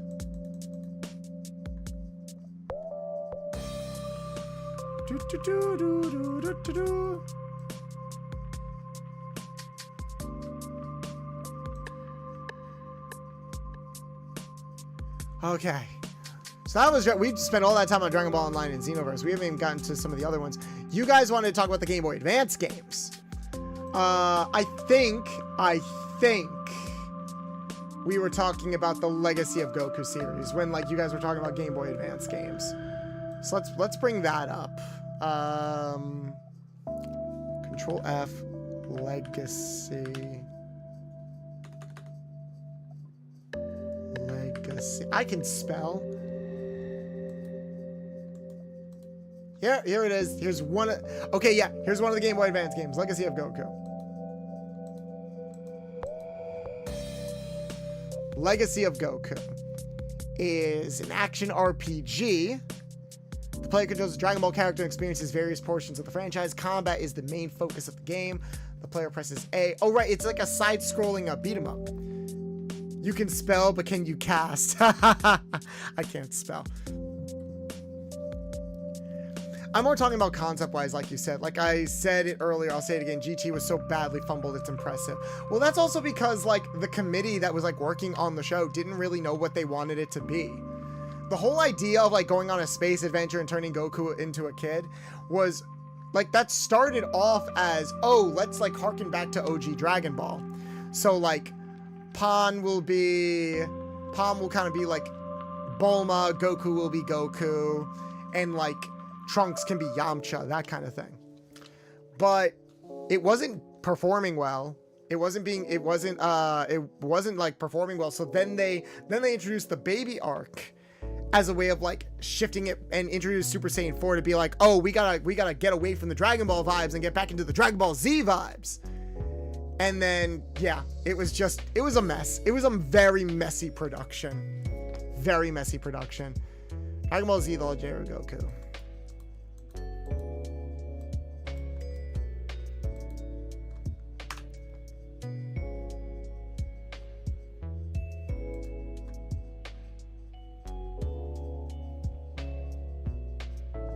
Ma!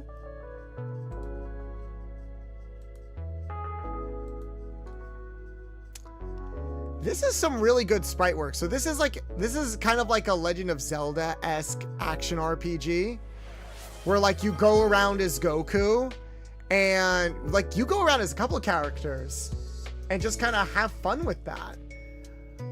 Miss Puffles, thank you so much for the follow. Welcome, welcome. You are now a loyal card-carrying member of the Nuts and Bolts Garage. Happy to have you on board. What brings you to my humble little garage, if you don't mind me asking? We're doing a little bit of a research day, like we're keeping the retro vibes going by talking about some old school Dragon Ball games. And then honestly, we might transition into playing Kingdom Hearts because honestly, I'm getting a bit tired. I think like just doing, again, we're still testing out what we're doing for like these Sunday streams and stuff like that. But yeah, we'll see how it goes. Looks like an old Dragon Quest game, which given what I've learned earlier makes sense now. Yeah. Kind of like the old kind of the old school NES Dragon Quest games. I can definitely see what you mean. But yeah, you like kind of go around. I think you can play as like, this is like the ant. I think it goes all the way up till Boo, probably. Man, I just love pixel art. I love pixel art so much. I love how this game looks. It looks so good. Then we get to the Namek Saga.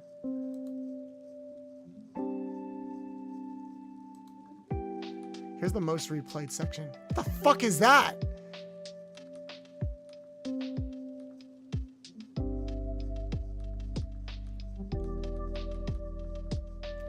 Oh, we could fly.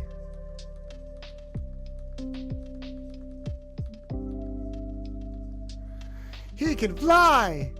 He can talk. Does this only go up to the Namekian? Looks like Purunga. It does. So, wait, does this game only go up to... No way. Does it end at Frieza?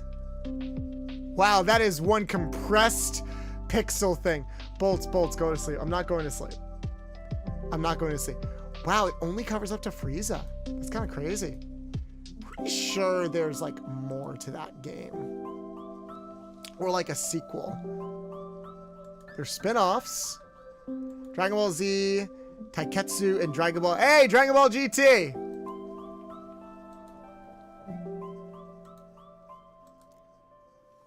Atari, it was released for the Game Boy Advance.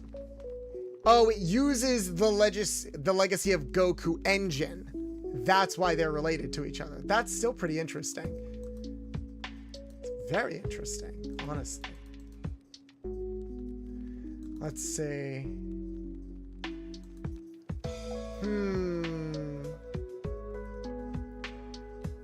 Very, very interesting. So let's see what the gameplay looks like.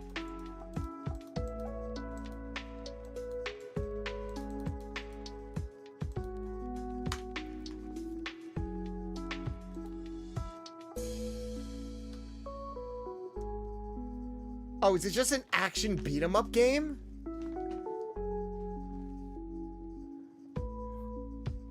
Wow, this looks so janky. I'm curious if the game's better than the anime was. I feel like a dick saying that, but it's genuinely possible. Ark, you really, really hate GT, don't you?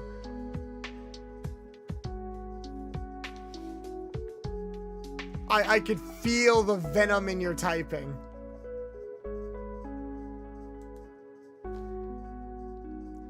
The worst fighting game! What is it? Is it just matches? How is this on the Legendary Legacy of Goku engine? It's a completely different format. Oh my god, they look like action figures. They look like weird action figures. And the auras like look so disconnected from their bodies. I'm more pissed because half of it's genuinely awesome concepts. Yeah. Are you in that state where it's like, I'm not mad, I'm just disappointed? Oh god, this looks stiff.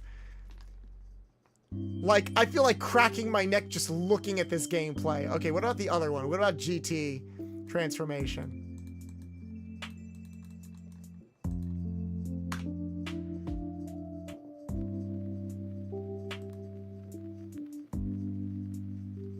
Also, I love how the long play for these games are like 2 hours.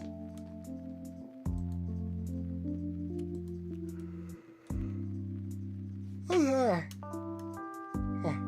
Okay, this looks more like Legacy of Goku. This looks more like Legacy of Goku. Oh, it's like a team-based action RPG. Okay, this actually looks pretty good. look at the way freaking Trunks ragdolls.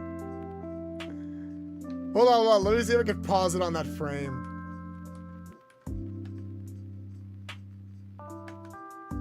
Look at that face! Look at that face! I could hear the Wilhelm scream coming from that face. This reminds me immediately of Streets of Rage, and that's a good thing. Yeah, it looks like an arcade beat 'em up. Like an arcade RPG beat 'em up. Honestly, not a bad idea.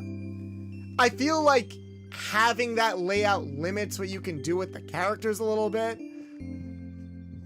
But I can kind of see it. Yu-Gi-Oh! Was the original. Then you had Yu-Gi-Oh! Gen X. Was the Yu-Gi-Oh! 5Ds for Zoomers? Probably. Fun fact, 5Ds was sort of planned to be like the last, kind of like the last, what's it called? The last Yu-Gi-Oh! Series. But then it never stopped. Can't stay, have to sleep, but wishing everyone a fun stream and a great rest of their night, Yomi. Oh, thank you, Vanilla. I hope you rest up well. Thank you for stopping by. Hey, Callie, how you doing? Happy Sunday, happy Sunday. Swan Song? Yeah, I could see Swan Song. Oh, there is one game I really want to talk about. One game short that I really want to talk about. Oh, also, video game nearly killed Chuck E. Cheese. That'll be. That's more of like a general YouTube short. Dragon Ball Online. The Dragon Ball game you never played. And we're going to talk about, and that could be about Dragon Ball Online, because I think talking about Dragon Ball Online and connecting that to Xenoverse is a good idea. Because yeah, you can't play Dragon Ball Online. The servers are down. It sucks. I'm great. How are you? We're doing good. We're doing like some, we're doing some like retro fun facts. I still want to talk about this first Dragon Ball game, but I don't know what like interesting thing there is to talk about. On the Nimbus, Goku can fire the Kamehameha or swap with his power pole to defeat enemies. I can't even associate this game being bad with the video game Crash of 1983 because it came out after 1983. This came out after the video game Crash. Is there any like trivia? There's not even like trivia here posted. Joey should have beat Malik, and that's all I'm gonna say. What about Dragon Ball Detach? Sure, let's look at that.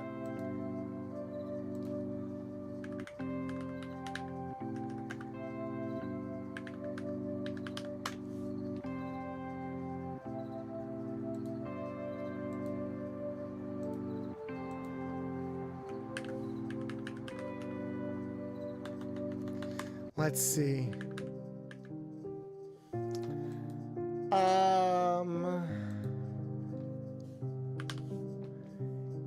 Is this it? Dragon Ball Gekido Tenkaichi Budokai? Because there's no, unless you're spelling it wrong, there's no detach here.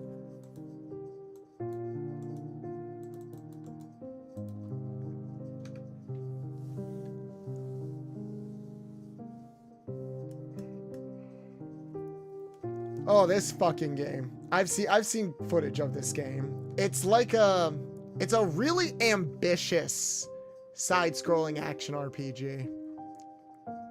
I think it was for the Famicom.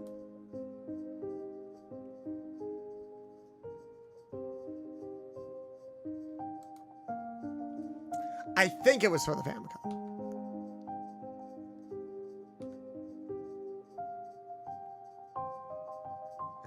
Man, this just looks awkward to play with. Considering that you probably only had a D-pad, this is probably awkward as fuck to play. Is that supposed to be Trunks? Why is he fighting Zarbon?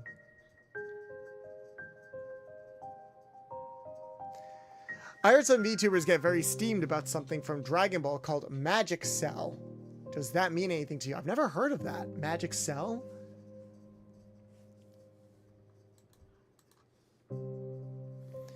Yes, that was an old Dragon Ball game. Ah, my eyes!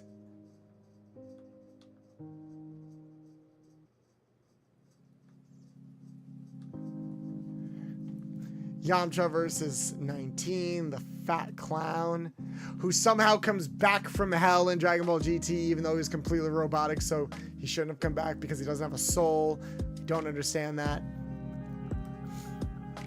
Oh, another game I wanted to look at was this game, Dragon Power. So fun fact about this game, I think this was the first internationally released Dragon Ball game. And oh boy. So I'm going to show you guys something real quick.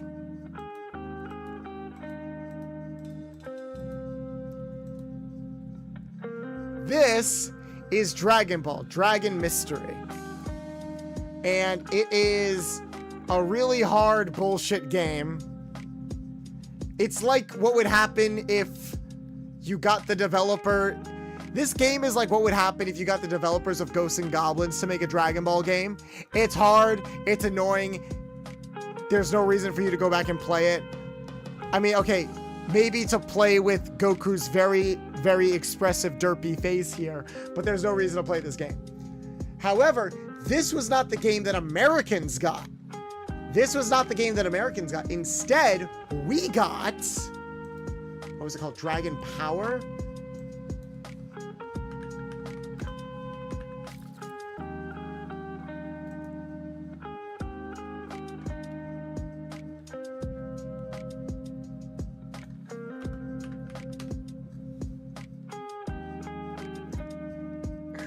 Oh my fucking God. Instead, we got this. So again, let's go through some comparisons. This is what the game is supposed to look like. And this is the game that Americans got. You notice something different about it? No? Here, let's move on to the first screen.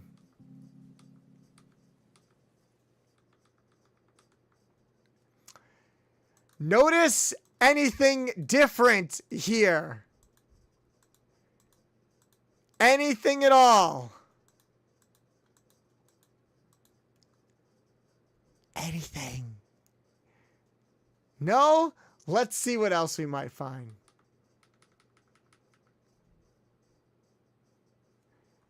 That's Master Roshi.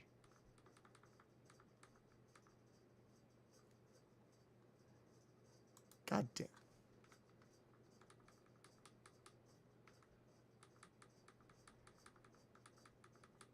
Keep going, keep going, keep going.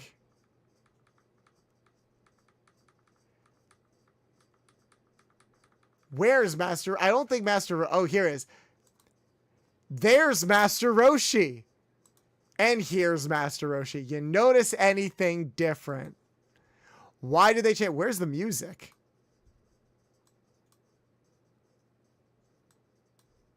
Where's my music? It is dead silent. There we go. That ain't Goku, that's Sun Wukong. The fuck? Yeah, so the first international Dragon Ball game, or the first Dragon Ball game that was translated and came over to the United States, was heavily altered. All the characters' names were changed. The sprites were changed. Bulma's was left alone. But Goku, they made him look like a generic martial artist, which in turn just ironically made him look like a monkey. And they turned Master Roshi into more of like a weird Ganondorf sage person compared to here where he's just himself. There's also like a little bit of censorship. Instead of Dragon Balls, I think they're called the Dragon Crystals. And oh my god, I have to find this thing. I have to find this thing. Okay, wait. Okay, so there's that. I have to find this. Probably one of the funniest bits of censorship I think I've ever seen in my entire life. I gotta find it. Okay. So, in the game pretty much follows the OG Dragon Ball story. Okay? And obviously, Master Roshi is a massive perv. He's a massive perv.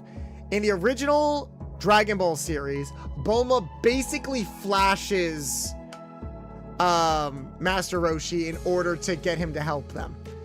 So this is how that scene is translated in the game. Look. So literally, he's got like panties rotating around him. He's got the nosebleed. This was in an NES game distributed by Nintendo. That scene was supposed to represent Bulma flashing Master Roshi. This is how the scene is handled in the American version.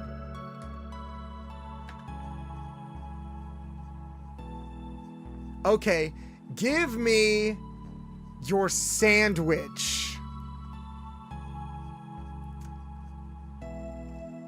No, that is not a euphemism. Why do you and Hermit want it? Quiet!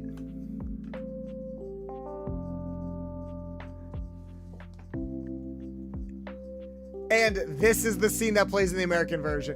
They literally just inverted the panties and filled them in so they would look like sandwich slices. This motherfucker's getting turned on by sandwiches. So yeah, I want to do a short on that.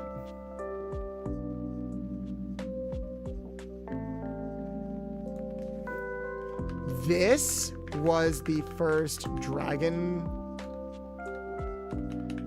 Ball game.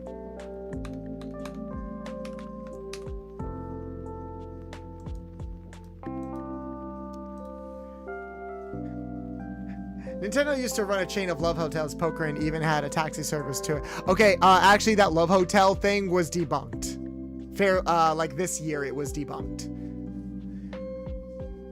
The only mention of them ever having love hotels was from like a foreign magazine that listed it once and then never again. They did have a taxi service, and didn't know that. Yeah. It's funny actually. A fellow VTuber actually put out a short debunking it though. They did sell playing cards that were kind of meant for gambling, and they did have a taxi service, but they did not run love hotels. Old man went from thirsty to hungry. Hey, am I right? Eat a Snickers. You're not horny when you're hungry. Snickers satisfies. Oh my fucking god, I love this. See, this is kind of some of the weird bullshit that I run into when I do like my YouTube research.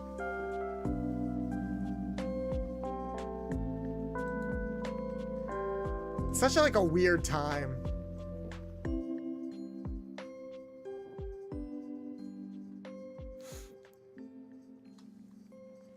It wouldn't have surprised me.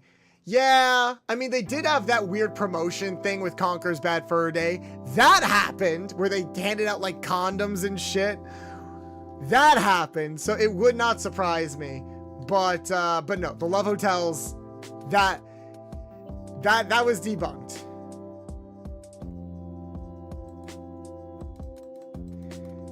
Let's see.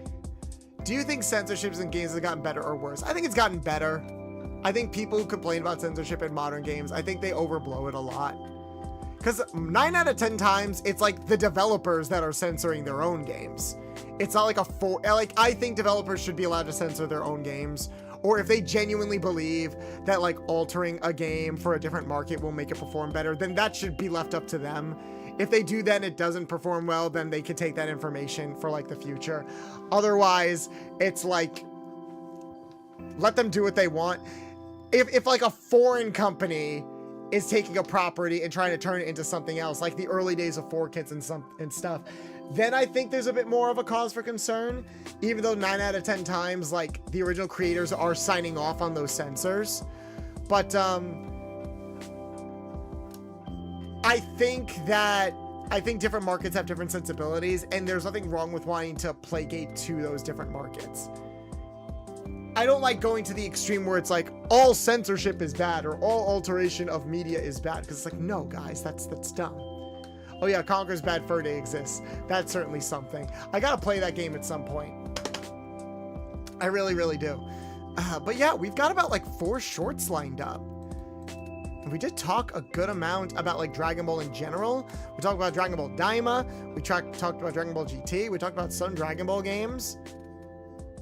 I'm pretty satisfied with this right now, at least on the YouTube side of things.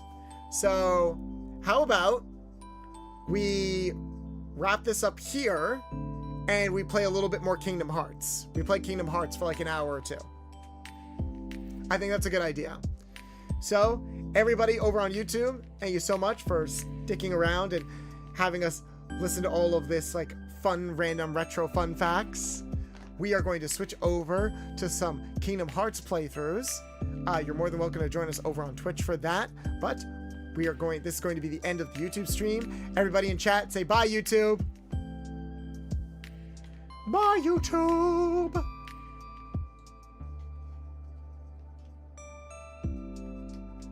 I will see you guys next time. I'm very interested in the Chuck E. Cheese one. I could see a short coming out of the Chuck E. Cheese. I could definitely see making Chuck E. Cheese. A short on Chuck E. Cheese.